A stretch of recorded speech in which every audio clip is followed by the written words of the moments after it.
מה קורה חברים? היום אנחנו בסינמטק בפסטיגל שקוראים לו הדוק אביב. אנחנו רואים סרט שקוראים לו הדרבי האחרון שבן דוד שלי מפיק, נתראה שם. מי שלא ראה דרבי ברחובות לא ראה דרבי מימיו.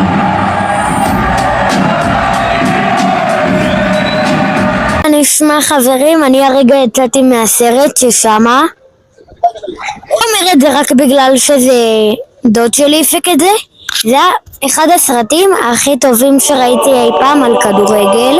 באמת זה סרט על הפועל מרמורק ומכבי שעריים ששניהם מהעיר רחובות, ופשוט יש ביניהם שנאה וזה מראה דרבים וזה.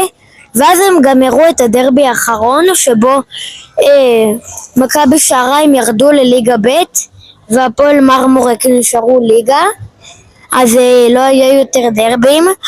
וכיום מכבי שעריים בליגה ב' מקום 11 והפועל מרמורק בליגה א' מקום 12 או 11. רוצה להגיד לכם עוד משהו. האמת, כל הכבוד למכבי שעריים, אבל שלא ישכחו שמכבי יש רק בחיפה והפועל בכלל לא קיימת.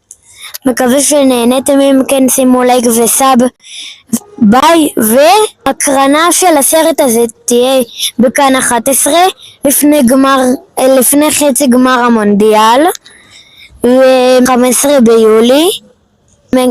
מקווה